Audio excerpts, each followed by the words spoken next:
하나님만 바라보는 시간 10일 예배자 챌린지, 그 마지막 시간에 오신 여러분 모두를 주님의 이름으로 환영합니다. 안녕하세요. 이태재 목사입니다. 10일 동안 짧다면 짧은 시간 예배를 다 나눈다는 것 자체가 부족한 시간이었지만, 그럼에도 불구하고 사실은 우리에게 많은 메시지가 있어서 우리가 변화되는 게 아니거든요. 이 챌린지를 통해서 하루에 하나씩 누리게 된 그 은혜 한 가지만 적용하며 나간다 해도 벌써 10가지의 진리가 여러분들의 삶 가운데 적용되는 겁니다. 나의 예배 생활에 10가지만 바뀌어도 많은 변화가 일어날 거라고 저는 믿습니다. 그래서 마지막 10일째 오늘 말씀을 나눌 텐데, 이 말씀 통해서 마지막 도전하고, 다른 무엇보다 여러분 이 책을 통해서 뿐만 아니라 이게 시작이 되어서, 사실은 이 책은 마중물 같은 책이에요. 여러분들이 하나님에게서 은혜를 누리는 데 필요한 그 한 바가지 뿌려야 되는 그 마중물과 같은 도전의 책입니다. 그래서 이걸 통해서 더 풍성한 은혜를 여러분들이 삶 가운데 누리시길 바랍니다. 하나님은 찾는 자에게 주십니다. 목마른 자에게 해갈할 은혜를 허락하십니다. 그 은혜를 누리며 함께 서는 저와 여러분 되었으면 좋겠습니다. 자, 아쉽지만 이제 마지막 말씀을 나누도록 하겠습니다. 여러분, 금도끼 은도끼 아시잖아요. 너의 소원이 무엇이냐 이렇게 묻는 금도끼 은도끼. 우리에게 사실은 막 그런 로망이 있지 않습니까? 하나님이 만약에 나에게 너의 소원이 무엇이냐라고 물으신다면 나는 무엇을 대답할까? 여러분 혹시 그런 상상 해보셨나요? 저도 이제 상상해봤어요. 옛날에는 하나님 돈이요, 하나님 정말 좋은 집이요, 막 이런 이야기를 할 것 같았는데, 하나님이 만약에 저와 여러분들에게 지금 너의 소원이 무엇이냐 물어보신다면 여러분들은 뭐라고 대답하시겠습니까? 성경에 보니까 하나님께 이런 질문을 받은 사람이 한 사람이 있더라고요. 누군지 아세요? 바로 모세입니다. 모세가 하나님께 이러한 질문을 받게 돼요. 이 질문을 받게 되는 배경을 잠시 좀 설명해 드릴게요. 모세는요, 하나님의 임재를 날마다 업그레이드하면서 경험했던 사람이 모세였어요. 모세는 처음에 그가 80세가 되었을 때 호렙산에서 이 떨기나무 불 위에 임한 그 하나님을 만나잖아요. 그게 첫 번째 임재였고, 두 번째 하나님의 부르심을 따라 이스라엘 백성들을 데리고 홍해를 건너 이제 출애굽한 지 정확하게 3개월이 되던 시점에 하나님께서 시내산에서 모세를 부르십니다. 그때 아시는 것처럼 모세가 십계명을 받고 성막에 관한 식양을 받게 되죠. 그러면서 시내산 꼭대기에서 40일 동안 하나님의 임재 안에 머물러 있게 돼요. 그러니까 하나님을 40일 동안 만난 거죠. 그리고 십계명을 가지고 내려왔을 때 아시는 것처럼 이스라엘 백성들이 이 아론을 일으켜가지고 황금 송아지 우상을 만들잖아요. 그걸 보고 모세가 돌판을 집어 던져서 깨뜨리곤 어떤 일을 하냐면, 우상 섬기는 사람들 그러면 그쪽 편에 서고, 하나님을 섬기겠다는 사람들은 이쪽 편에 서라. 그랬더니 이 하나님이 한 분이란 개념조차 없는 사람들이니까 그 중에 적지 않은 사람들이 우상 편에 서 있었어요. 그때 모세가 뭘 시키냐면, 하나님 편에 선 이스라엘 백성들에게 칼을 들어서 저 반대편에 선 사람들을 죽이라고 해요. 근데 성경을 보니까 그때 죽인 사람들이 자식, 형제, 자매 이랬다는 거예요. 생각해 보세요. 조금 전까지도 나랑 웃고 어머니 아버지 했던 그 자식, 그리고 형제, 자매, 친구 막 이런 사람들이 저쪽 편에 있으니까 그 사람들을 다 직접 죽인 거예요. 그러니까 그 일이 있고 난 다음에 이스라엘 민족의 그 커뮤니티는 정말 아수라장이 되었을 거예요. 그때 하나님께서도 모세를 부르셔서 뭐라고 하시냐면, 내가 더 이상 이스라엘 백성들 데리고 가지 않고 다른 민족을 세우겠다 막 이러시면서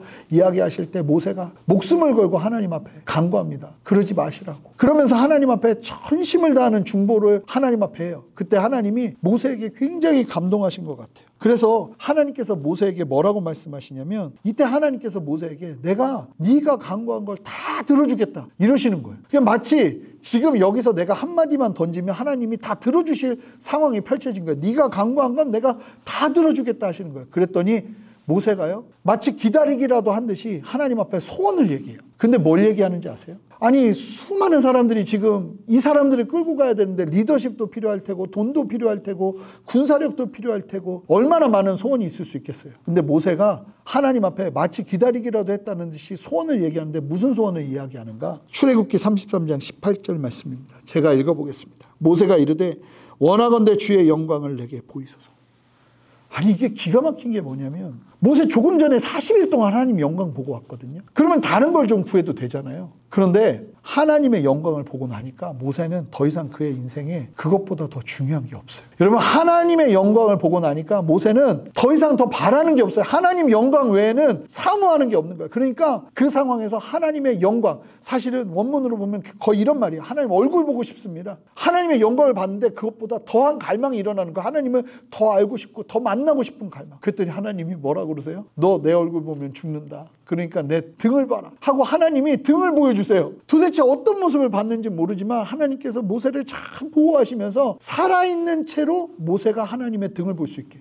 저는 여기서 놀라운 게 뭐냐면 하나님의 영광을 갈망하니까 하나님이요 최선을 다해서 인간의 죄의 모든 한계를 아시는 하나님께서 그 상황 속에서도 한계를 뛰어넘는 최선을 다해서 하나님께서 당신의 영광을 나타내 보여주세요. 근데 모세는요 하나님의 영광을 본 것을 거기서 멈추지 않습니다. 더 놀라운 건 출애굽기 34장에 보면 모세가 이 십계명판 던졌기 때문에 다시 받아야 되는 거예요. 다시 하나님의 산에 오릅니다. 그리고는 십계명을 받아 내려오는데요. 모세가 얼마나 깊이 하나님의 영광을 바라봤는지 얼굴에서 광채가 나요. 내려오고 난 다음에 사람들이 얼굴을 쳐다볼 수가 없어서 얼굴에 수건을 가립니다. 그렇게 깊은 하나님의 영광을 경험하는 거예요. 그런데 모세는요 또 거기서 멈추지 않아요. 그의 인생에 하나님의 영광은 계속 업그레이드가 돼요. 출애굽 40장에 보면 성막을 완공하거든요. 근데 모세가 이제 성막에 들어가려고 했더니 하나님이 성막이 있으니까 막 너무 좋으시니까 하나님이 이미 충만하게 역사하시는데 제가 말씀 읽어볼게요.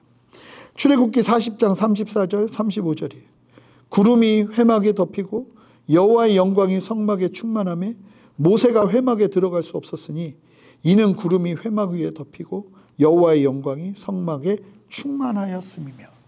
하나님의 영광이 너무 가득해서 성막에 못 들어가요. 하나님의 영광이 실제적으로 임하는 것이죠. 놀라운 사실은 솔로몬 성전이 완공되었을 때 완공 예배 장면이 나오는데요. 그때도 하나님의 영광이 충만하게 성전에 가득하니까 모든 제사장들과 하나님을 섬기는 사람들이 다 엎드립니다. 하나님의 그 보이는 실제적인 영광 앞에서 다 엎드리는 거예요. 여러분, 여러분의 소원은 무엇인지 묻고 싶어요. 저에게도 물어봐 주시겠어요? 소원이 뭐냐고? 예, 저에게도 소원이 있습니다. 다른 무엇보다 저는 이 땅에서 하나님의 영광을 보고 싶어요. 이전에 봤던 영광에 심취하고 싶지 않아요. 전 그래서 옛적 이야기를 너무 많이 하는 것보다 거기 나 예전에는 신앙이 좋았는데 나 예전에는 하나님 뜨겁게 만났는데 제가 얼마 전에도 그 얘기를 들었거든요. 예전에는 하나님께 헌신 많이 했는데 아니요, 그런 신앙에 머물고 싶지 않아요. 저는 하나님의 영광을 보고 싶어요. 더 보고 싶어요. 그 정도가 아니라 천국에서 드리는 하나님의 그 예배의 영광을 이 땅에서 경험하고 싶어요. 여러분, 하나님 앞에 갈망하니까요 하나님이 한계를 뛰어넘는 은혜를 주시더라고요. 제가 다윗의 장막을 나누었잖아요. 이 다윗의 장막이 얼마나 놀라운 예배였는지 말씀드렸잖아요. 구약시대에 죄의 문제가 해결되어 있지 않았어요. 법궤 앞에 설 수 있는 사람들이 없었어요. 1년에 한 번 대제사장이 겨우 설 수 있는 게 법궤 앞이었어요. 그런데 하나님의 영광을 사모하면서 하나님을 찬양하고자 하는 열정을 가지고 하나님 앞에 헌신하니까 하나님이요 다윗의 장막의 예배를 허락하시는데, 모세의 성막의 예배에서는 있을 수 없는 환희와 감사와 찬양과 춤추며 엎드리며 손뼉을 치며 함성을 지르며 이 구약적인 예배에서는 상상할 수 없는 신약적인 예배로 하나님이 지경을 넓히세요. 그래서 구약시대에 신약시대의 예배를 경험하게 하셔서 그 글을 남겨서 오늘날 우리가 어떻게 하나님을 찬양해야 될지를 구약에서 발견할 수 있게 한 거예요. 그러니까 이 다윗의 장막의 예배는 시대와 상황을 초월한 예배였어요. 사모하니까 하나님께서 그런 예배를 허락하셨다는 거예요. 그래서 구약시대에 법궤 앞에서 모든 사람들이 하나님을 바라보며 하나님의 영광을 보고 하나님의 임재를 보면서 변화되는 역사가 일어나게 된 것이죠. 여러분, 이게 얼마나 놀라운 일입니까? 하나님이 행하시는 그 놀라운 역사가 사모하는 사람들에게 반드시 부어진다는 거예요. 신약시대에도 보니까, 기독교의 역사에도 보니까요, 하나님을 사모하고 하나님의 임재를 사모하는 사람들에게 하나님이 특별히 보이시는 임재의 역사가 있더라고요.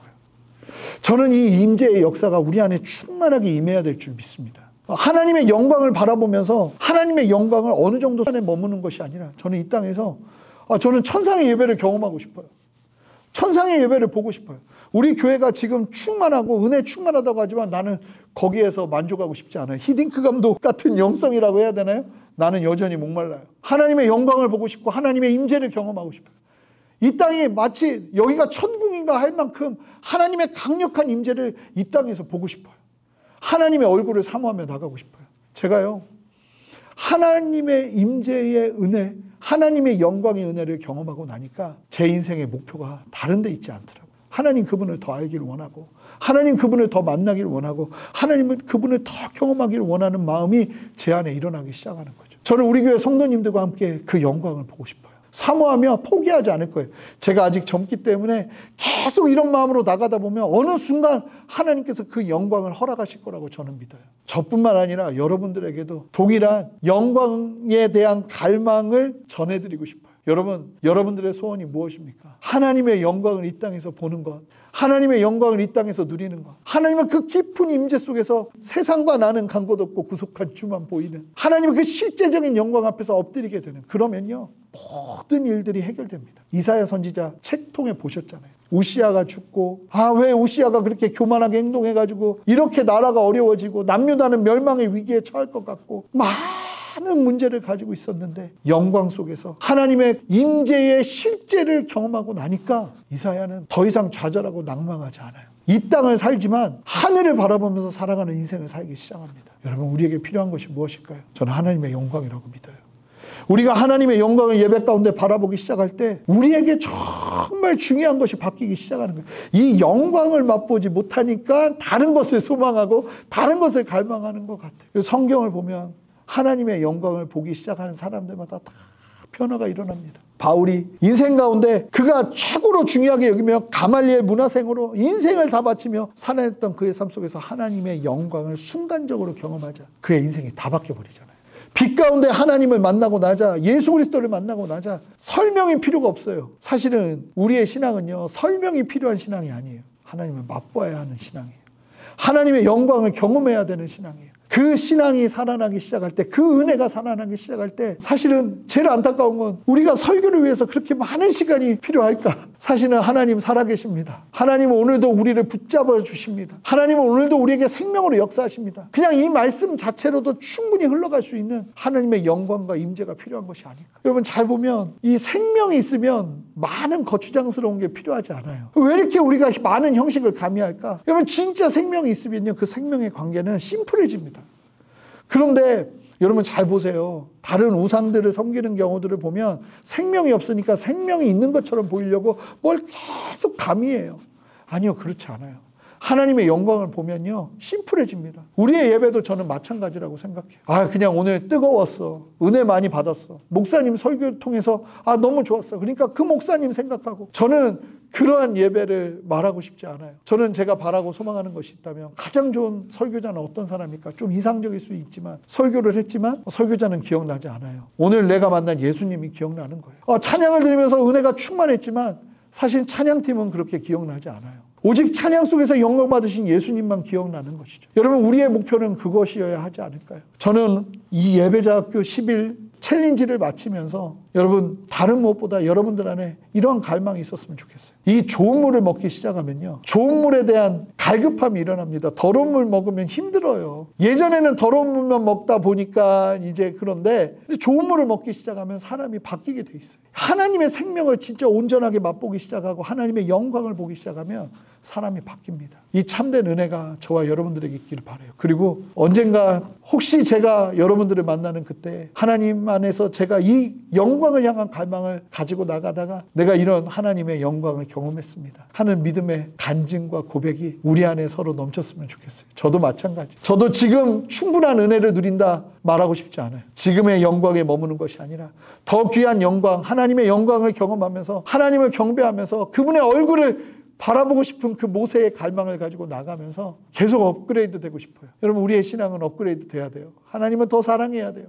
하나님을 더 경배해야 돼요. 그리고 그분을 나의 인생의 최고의 가치로 만나 영원한 복음, 하나님만 경배하는 참된 삶으로 나아가는 것이죠. 하나님의 은혜 위에서 우리 모두가 함께 서는 그 은혜 있었으면 좋겠습니다. 주님 다시 오시는 그때까지 우리가 이 땅에서 영원한 복음을 외치며 누리며 함께 예배자로 서 나갔으면 좋겠습니다. 10일 동안 함께 해주신 여러분 모두를 주님의 이름으로 축복하고, 여러분들의 자리가 하나님을 예배하는 참된 은혜의 자리, 회복의 자리, 주님을 사랑하는 자리, 다른 무엇보다 세상 어떤 것보다 마음을 다해 생명을 다해 뜻을 다해 주님을 사랑하며 예배하는 자리에 서시는 여러분 되시기를 축복합니다. 그동안 감사했습니다. 적용 질문 말씀드리도록 하겠습니다. 여러분들의 소원은 무엇인지 여러분들의 인생의 버킷리스트를 적어보세요.